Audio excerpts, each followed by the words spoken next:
ईश्वर का मुख्य नाम ओमकार का 3 बार उच्चारण करेंगे।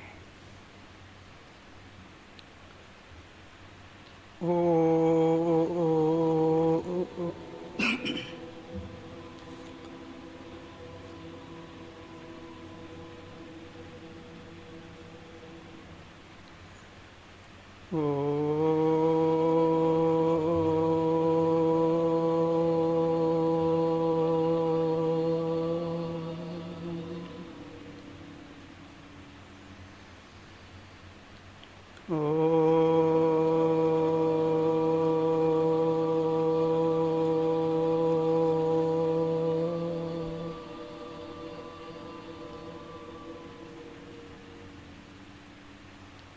ॐ सहना भवतु सहनो भुनक्तु सह वीर्यं करवावहै तेजस्विनावधीतमस्तु मा विद्विषावहै।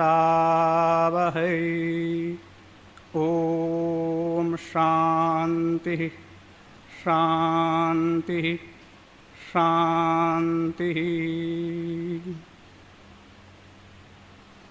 आदरणीय आचार्य जी, धर्मप्रेमी सज्जनों, मातृशक्ति, प्रिय ब्रह्मचारीगण, महर्षि दयानंद कृत ऋग्वेदादि भाष्य भूमिका ग्रंथ के आज तीसरी चौथी कक्षा है। ये विषय है ईश्वर प्रार्थना विषय है, प्रथम विषय है ये। तो पिछले दिनों में हम ईश्वर के मंगलाचरण करते हुए स्वामी दयानंद जी कब और कहाँ पर इस ग्रंथ को रचना की भूमिका के रूप में बताए थे, और लोक के हित के लिए, सबके कल्याण के लिए ये ग्रंथ की रचना स्वामी दयानंद जी ने किए हैं। आज इसी क्रम में आगे विश्वानी देव सवितर, जो सबको अपने अधिकांश परिचय है आप लोग, और महर्षि दयानंद के इसको कहते हैं कि प्रिय मंत्र है। जहाँ भी अपने प्रारंभ करना होता है विश्वानी देव प्राय अपने प्रथम में ही रखते हैं, जैसे स्तुति प्रार्थना उपासना भी है, और इस पुस्तक में भी विश्वानी देव प्रथम मंत्र रखा है। तो और भी अन्य वेद भाष्य में, यजुर्वेद के भाष्यों में भी प्रथम मंत्र के रूप में प्रत्येक अध्याय में मिलता है। तो बहुत महत्वपूर्ण मंत्र है, सब अपने परिचित है। इसमें दुर्गुणों को दूर करने की और सद्गुणों का आधान करने की प्रार्थना की गई है। तो मंत्र के पद भी देखेंगे। मंत्र है विश्वानी देव सवितर दुरितानि पराशुभ यद भद्रम तन्न आशुभ। विश्वानि संपूर्णानि, समस्त समग्र जितने भी अपने पास दुर्गुण है, दुर्व्यसन है, ये सब दूर हो जाए, इस प्रकार की इसमें प्रार्थना है। तो स्वामी जी भाष्य करते हुए लिखते हैं, हे सच्चिदानंद अनंत स्वरूप, संबोधन करते हुए ईश्वर के इस संबोधन पद में एक दिखाई देता हुआ भी 4 विशेषण पद है। इसमें सद है, चिद है, आनंद है और अनंत है। तो ये विशेष ईश्वर के विशेषित गुण है। इसके बिना आगे व्यक्ति अपने कर्तव्य कर्मों को ठीक ठीक से नहीं कर सकता है। सत अस्ति इति, सत जो चीज़ है, सदा विद्यमान, सनातन, शाश्वत, नित्य है, उसको सत कहते हैं। जो तीनों कालों में किसी प्रकार के भी बाधित नहीं होता है। यद अस्ति त्रिषु कालेषु न बाधते तत् सत। सद उसे कहते हैं जो तीनों काल में, तीनों काल कौन कौन सा है, कौन नहीं जानते, हाथ खड़े करके देखा ना। हाँ जी, सज्जन जी 3 काल का नाम क्या है? कहाँ है सज्जन जी, है कि नहीं यहाँ? बताइए 3 काल का नाम। हाँ, वर्तमान, हाँ जी, और आगे पास वाले बता दीजिए। तीनों मेरे को सुनाई देना चाहिए ना श्रीमान जी। हाँ, ऐसे सुनाई देना चाहिए ना, मैं तो एक ही सुना आपके। तो वर्तमान, भूत, भविष्यत, तीनों कालों में किसी प्रकार के जो बाधित नहीं होता है, किसी प्रकार के भी बाधित जो नहीं होता है, कोई रुकावटें नहीं है, कोई परेशानी नहीं है, ठीक है ना, उसको क्या कहते हैं? सत कहते हैं। सब जगह जो पहुंचा हुआ है, अस्तित्व सत, जो अपने सर्वत्र विद्यमान है, उपस्थित है, विराजमान है, उसको सत कहते हैं। आगे है चित। चित कहते हैं ज्ञान स्वरूप, ज्ञानवान। तो सत ईश्वर में तो है ही, प्रकृति में भी है, हम जीवात्मा में भी सत्तात्मक एक चीज है। सत का जो भाव है, दुनिया में कितने पदार्थ है? बोल दिया मैंने, 3 चीज है, ईश्वर, जीव और प्रकृति। इन तीनों के तीनों क्या है? सत है। अब आगे जो विशेषण है चित, चेतना कितने में है? 2 में है। कौन कौन है? तत्सत जी, चेतन वस्तु 2 कौन कौन से है?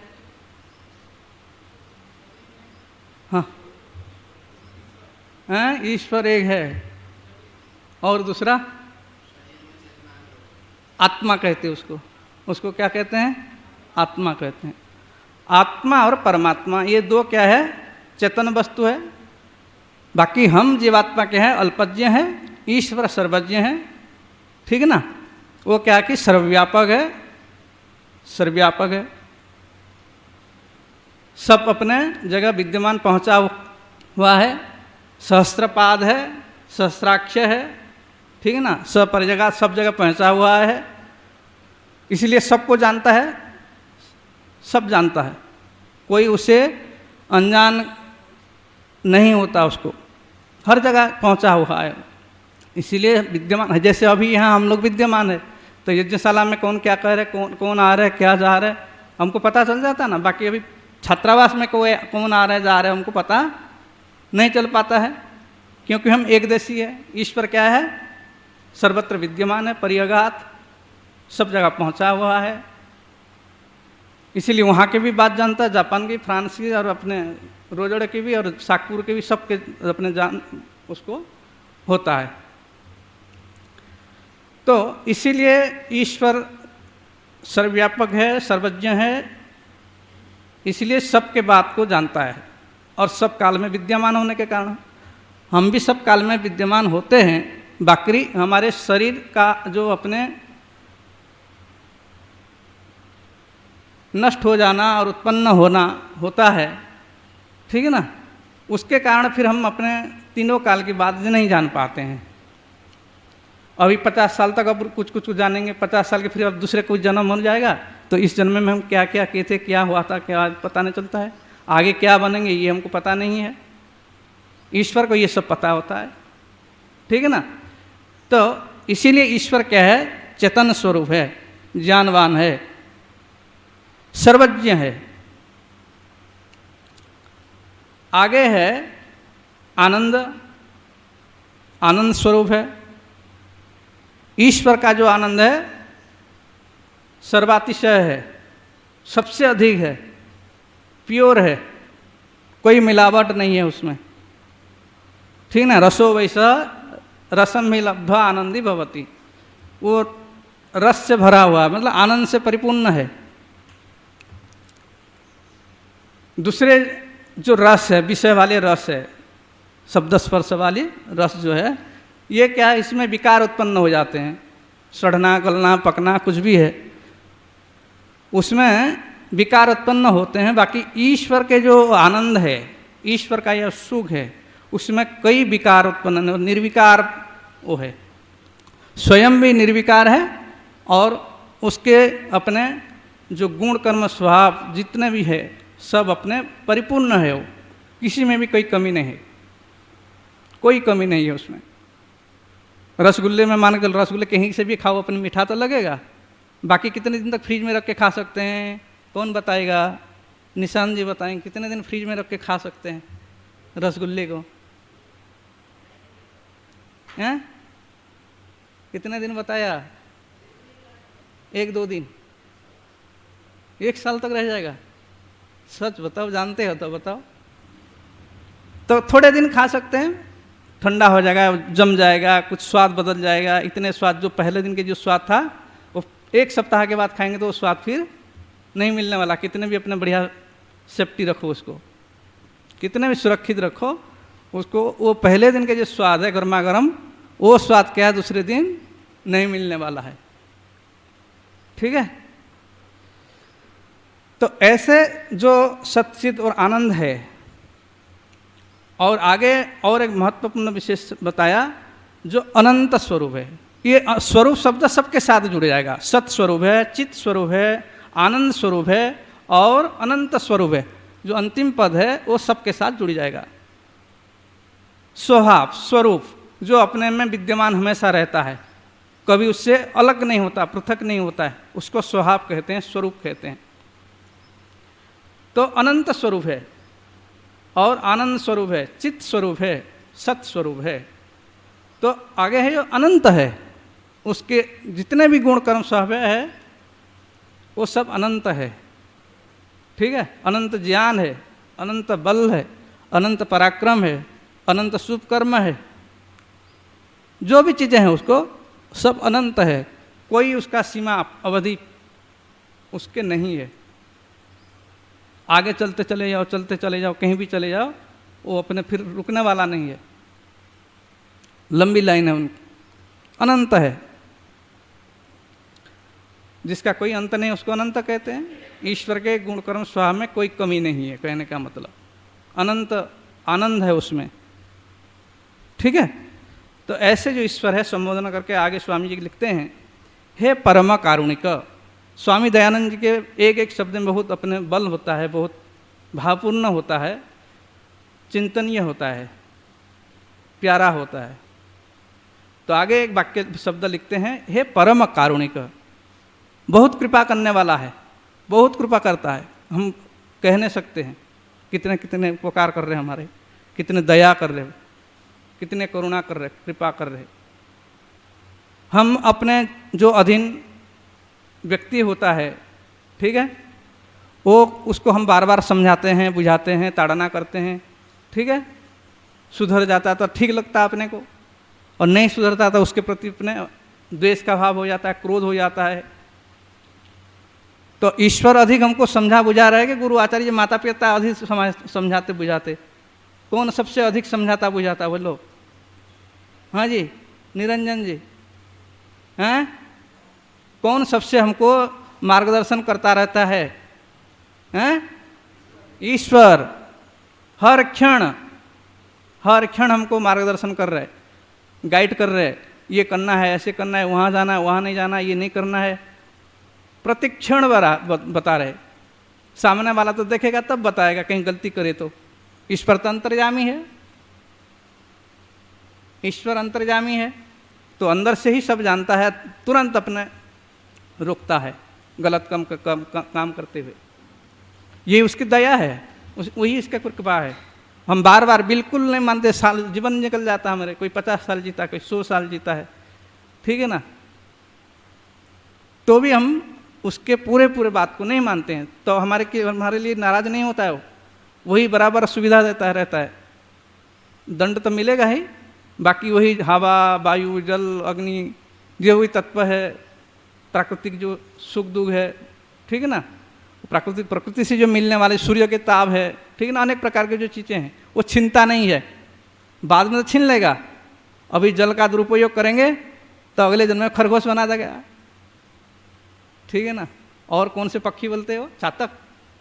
चातक बना देगा। अभी इस जन्म में हाथ नहीं पकड़ेगा कि भाई ये मत करो, बार बार अपने गलती करेंगे, आपको संकेत करता रहेगा, मना करता रहेगा अंदर से, बाकी हाथ नहीं पकड़ेगा। नहीं मानेंगे तो अगले जन्म में अलग प्रकार के जंतु बना देगा, बस वहीं खड़े रहो 200-300 साल तक, 50-100 साल तक, पेड़ बना देगा। क्या करें फिर? बस वर्षा हो तो अपने कमरे में आ सकते हैं तत्सज्ज, नहीं आ सकते ना। गर्मी से, गर्मी में भी वहीं रहना है, सर्दी में भी वहीं रहना है, जीवन भर वहीं रहना है। न कमरे में आ सकते हैं, न कुछ अलग से कुछ कम्बल उड़ सकते हैं। ठीक है, तो ऐसे हमारे पर दया करने वाला परमात्मा है, तो उसके आज्ञा का पालन हमें करना चाहिए। हे अनंत विद्या, ठीक ना, ऐसे ही उसके पास अनंत विद्या वाला है। विद्या, अनंत विद्या है, ठीक है। हे विद्या विज्ञान प्रद, और आगे बता रहे विद्या भी है ही और विज्ञान भी है, ठीक है ना। ज्ञान विज्ञान से परिपूर्ण है परमात्मा, विशेष ज्ञान है उसमें। देव, हे सूर्यादि सर्व जगत विद्या प्रकाशक, ठीक है ना। जगत को भी प्रकाशित किया और वेद विद्या का भी प्रकाशित किया, वेद को भी प्रकाशित किया और जगत को भी प्रकाशित किया। अंतिसंतम न जाहाति अंतिसंतम न पश्यति पश्य देवस्य कार्य न ममारा न जीर्यते। वो ये जो जगत है ये दृश्य काव्य है, और जो वेद है उसको क्या कहते हैं? श्रव्य काव्य कहते हैं, ठीक है ना। वो भी काव्य है, रचना है, और जगत की रचना करना भी काव्य है। ये रचना की है जगत का, कब कैसे कहाँ कैसे बनाना, कितने मात्रा में क्या चीज़ बनेगी, ठीक है ना। तो ये सब अपने उसको ज्ञान है, इसलिए विशेष ज्ञान वाला है वो। तो सूर्य आदि सर्व जगत, ठीक ना, पूरे ब्रह्मांड को रचना किया। सूर्य आदि से सब चीज़ आ जाएंगे, ग्रह नक्षत्र उपग्रह, ठीक है ना, पृथ्वी आदि जितने भी पदार्थ है, पृथ्वी में जितने चीज़ दिखाई दे रहा है, वृक्ष वनस्पति जल जंतु प्राणी जगत जितने भी दिखाई दे रहे, इन सबको और वेद विद्या दोनों के जो प्रकाशन करने वाला है, प्रकाशित करने वाला है, दिखलाने वाला है, जतलाने वाला है, बताता रहता है। और आगे बता रहे हे सर्वानंद प्रद, सर्वानंद प्रद, समस्त सुखों को देने वाला, हर प्रकार के सुख। हर प्रकार के सुख मतलब कौन से सुख हो गए? दो भाग में बांटेंगे तो कौन कौन सा सुख हो जाएगा? हाँ रणजीत जी सुनाओ, दो सुख कहेंगे तो कौन कौन से सुख हो जाएंगे? हाँ जी, क्या बताया? क्या बताया रणजीत? क्या नाम सत्य जी, क्या नाम? आध्यात्मिक और भौतिक बताया, और भी कुछ हो सकता है, ठीक है, बोलो जी। अच्छा, तो दो प्रकार के सुख, अभ्युदय सुख, निःश्रेयस सुख, ठीक है ना। दो प्रकार के सुख, अच्छे शब्द में, पूरा अंतिम शब्द में कहेंगे तो लौकिक सुख और ईश्वरीय सुख। शब्द तो अलग अलग बदल जाएंगे, बाकी मोक्ष सुख और अभ्युदय सुख, ठीक है, ये सब इसमें सारे सुख आ जाते हैं। तो ये कह रहे हैं कि हे सर्वानंद प्रद, जो भी आनंद है, ठीक ना, इन दोनों में अपने हो जाता है। संसार में भी कुछ सुख मिलता है और ईश्वर के आनंद है ही, ठीक है ना। सर्वानंद प्रद सवित, हे सकल जगत उत्पादक। सवित कहते हैं जगत को जो उत्पन्न किया है, ऐसे प्रेरणा के अर्थ में भी आता है, हमें प्रेरणा करता रहता है। बाकी यहाँ उत्पादन करने, समस्त जगत को उत्पन्न किया है, बनाया है, इसीलिए परमात्मा का नाम क्या है? सवित है। न अस्माकम, षष्ठी विभक्ति, हमारी, विश्वानी सर्वाणी, जितने भी हमारे पास दुर्गुण दुर्व्यसन दुख आदि है, ठीक है ना, उस सबको क्या करो? दुरितानी दुखानी सर्वान दुष्ट गुणांश्च। दुरितानी को स्वामी जी कहते हैं दुखानी सर्वान, समस्त दुखों को। कितने दुख है? कितने दुख है? पिछले पाठ में आया था विघ्नेश जी, 3 बताइए। हाँ, आध्यात्मिक, आधिभौतिक, आधिदैविक, ये 3 दुख है, ठीक है ना। इतने में सारे समेट जाएंगे। तो दुखानी सर्वान, समस्त दुखों को, दुष्ट गुणांश्च, और जो हमारे अंदर जो दुर्गुण है, ठीक है ना, अनेक प्रकार के दुर्गुण है, चोरी करना, व्यभिचार करना, अनेक प्रकार के बात, झूठ बोलना, छल कपट करना, अनेक प्रकार के जो दुर्गुण है, इन गुणों को भी क्या करो? पराशुव, दूरम गमय, दूरे गमय, उसको क्या है, दूर कर दो, बाहर निकाल दो, हमारे अंदर से फेंक दो, हटा दो।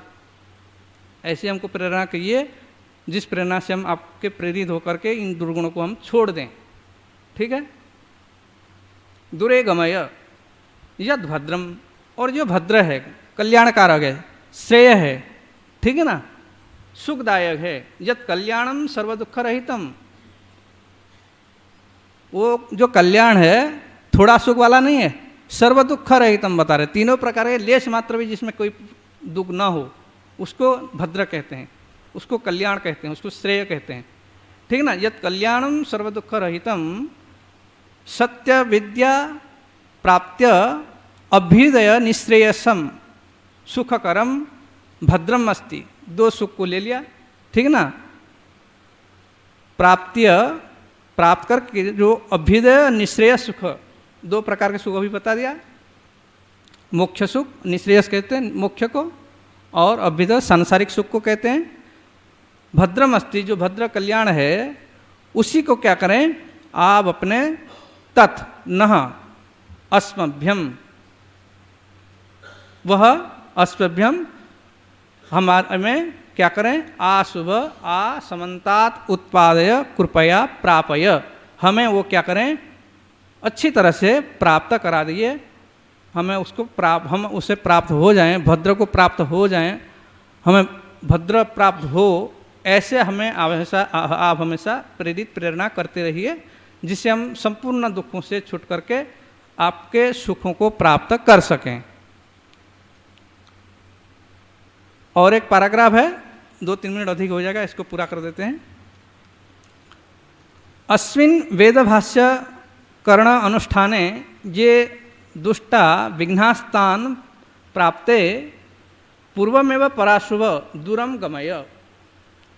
इस वेदभाष्य जो किया है इसमें ये दुष्टा विघ्ना, इस ग्रंथ को रचना की ना, उसी को कह रहे, इस वेद भाष्य में को करने में जो दुष्ट विघ्न मतलब बाधा रुकावट आदि आती हो आएगी, ठीक है ना, उसके प्राप्त है पूर्वम एवं, उसको हमको प्राप्त न हो, ठीक ना, बाधा हमें न आए, ठीक ना, इसके लिए हम पराशुभ, उससे पहले ही हमारे से भगा दो, दूर कर दो, दूरम गमय, दूर कर दिए। यच्च शरीर बुद्धि सहाय कौशल सत्य विद्या प्रकाशादि भद्रम अस्ति, और इस ग्रंथ को रचना करते हुए जो शरीर बुद्धि और दूसरे की सहायक अपनी कुशलता, ठीक ना, सत्य विद्या आदि है, उसे जो कल्याणकारक चीज़ें हैं, तत् स्वकृपा कटाक्षेण, अपने कृपा की सामर्थ्य से, आपकी कृपा से, आपकी सहयोग से, ठीक ना, हे परब्रह्मन, हे ईश्वर परमेश्वर, नो अस्मभ्यम प्रापय, हमें उसको प्राप्त कराइए। जो भद्र है ग्रंथ रचना करने में जो जो हमको अपनी आवश्यकता है वो तो हमें प्राप्त होता जाए, चला जाए, और ग्रंथ रचना करते हुए हम अपने किसी प्रकार बीमार भी न हो, वो नहीं हो, कोई बाधा न हो, कहीं अनेक प्रकार की जो रुकावटें आती हो कुछ न आने पाए, इससे हमें अपने आप ध्यान रखें। इस प्रकार की ईश्वर से प्रार्थना कर रहे हैं। भवत कृपा कटाक्ष सुसहाय प्राप्त्या, आपकी कृपा बराबर आगे लिखा कि सुसहाय, कृपा मतलब कृपा कटाक्ष मतलब सहाय, सहयोग, प्राप्त्या प्राप्त करके, सत्य विद्योज्वलम प्रत्यक्षादि प्रमाण सिद्धम भद्र भवत रचितानां वेदानां यथार्थ भाष्यम वयम विदधीमहि, ठीक है ना, जिससे आपकी कृपा से क्या हम कर सकें, हम सत्य विद्या उज्ज्वल, जो वेद विद्या है, सत्य विद्या ईश्वर की विद्या है, उसको हम प्रत्यक्षादि प्रमाण से क्या सिद्ध कर सकें। भगवत रचितानां वेदानां यथार्थम भाष्यम, आपके द्वारा जो रची अपने वेद है उसके जो भाष्य है, वेदानां यथार्थम भाष्यम, वेदों की यथार्थ भाष्य वयम विदधीमहि, हम उसको अच्छी तरह से अपने भाष्य कर सकें, निर्माण कर सकें, बना सकें, ऐसे हमारे पर कृपा करिए। तदिदम सर्व मनुष्योपकाराय भवत कृपया भवेत, ठीक ना, आपकी कृपा तो है ही। तदिदम सर्व मनुष्योपकाराय, मनुष्य के उपकार के लिए, प्राणी मात्र के सुख के लिए आपकी कृपा से ये आप हो जावे, ऐसी मेरी प्रार्थना है, स्वामी जी कहते हैं। अस्मिन् वेदभाष्ये सर्वेषां मनुष्याणां परम श्रद्धया अत्यंता प्रीति यथा स्यात्। ठीक है ना, इस वेद भाष्य में सर्वेषां मनुष्याणाम ऐसे रचना हो जाए, ऐसे अपने इसका शब्दावली हो, ऐसे वाक्य रचना हो जिसे क्या है सब लोग क्या है सर्वेषां मनुष्याणाम सब मनुष्यों का परम श्रद्धा हो जाए, इसके पर पढ़ने के लिए सबके रुचि हो। अरे बहुत अच्छी पुस्तक, इसको पढ़ लो, ये पढ़ना चाहिए, इस प्रकार की भावना सबके जीवन में आ जाए, ऐसे सबके अंदर आ जाए, ऐसे भावना बना रहे। मनुष्याणाम परम श्रद्धया अत्यंत प्रीति यथा स्यात्, पुस्तक के प्रति प्रीति हो जावे। तथैव भवता कार्यम, ऐसे हमको आपने इस प्रकार के प्रेरणा कीजिए, ऐसे आप अपने हमें प्रेरित कीजिए, आप इसको सिद्ध करने में सहायता प्रदान करिए। इति ओम, इस ओम शब्द से फिर अपने ऐसे प्रार्थना करते हुए स्वामी दयानंद जी ने इसको इस मंत्रार्थ को और अपने प्रार्थना को ग्रंथ रचना के लिए समाप्ति के लिए अपने उपसंहार किया है। अब इस मंत्र का भाव भी पूर्ण हुआ है, समय भी पूरा हो गया है, तो आज इतने रखेंगे, कल फिर आगे के पाठ पढ़ेंगे। आर्य समाज के नियम पहला, सब सत्य विद्या और जो पदार्थ विद्या से जाने जाते हैं उन सब का आदि मूल परमेश्वर है। नियम दूसरा, ईश्वर सच्चिदानंद स्वरूप निराकार सर्वशक्तिमान न्यायकारी दयालु अजन्मा अनंत निर्विकार अनादि अनुपम सर्वाधार सर्वेश्वर सर्वव्यापक सर्वांतर्यामी अजर अमर अभय नित्य पवित्र और सृष्टि करता है, उसी की उपासना करनी योग्य है। नियम तीसरा, वेद सब सत्य विद्याओं का पुस्तक है। वेद का पढ़ना पढ़ाना और सुनना सुनाना सब आर्यों का परम धर्म है। नियम चौथा, सत्य के ग्रहण करने और असत्य के छोड़ने में सर्वदा उद्यत रहना चाहिए। नियम पांचवा, सब काम धर्मानुसार अर्थात सत्य और असत्य को विचार करके करने चाहिए। नियम छठा, संसार का उपकार करना इस समाज का मुख्य उद्देश्य है, अर्थात शारीरिक आत्मिक और सामाजिक उन्नति करना। नियम सातवां, सबसे प्रीतिपूर्वक धर्मानुसार यथा योग्य वर्तना चाहिए। नियम आठवां, अविद्या का नाश और विद्या की वृद्धि करनी चाहिए। नियम नौवां, प्रत्येक को अपनी उन्नति में संतुष्ट न रहना चाहिए, किंतु सबकी उन्नति में अपनी उन्नति समझनी चाहिए। नियम 10वां, सब मनुष्यों को सामाजिक सर्वहितकारी नियम पालने में परतंत्र रहना चाहिए और प्रत्येक हितकारी नियम में सब स्वतंत्र रहें। अथ शांति पाठ। ओम द्यौः शान्तिरन्तरिक्षं शान्तिः पृथिवी शान्तिरापः शान्तिरोषधयः शान्तिः वनस्पतयः शान्तिर्विश्वे देवाः शान्तिर्ब्रह्म शान्तिः सर्वं शान्तिः शान्तिरेव शान्तिः सामा शान्तिरेधि। ओम शान्तिः शान्तिः शान्तिः। सर्वेभ्यो नमः। सबको सादर नमस्ते जी।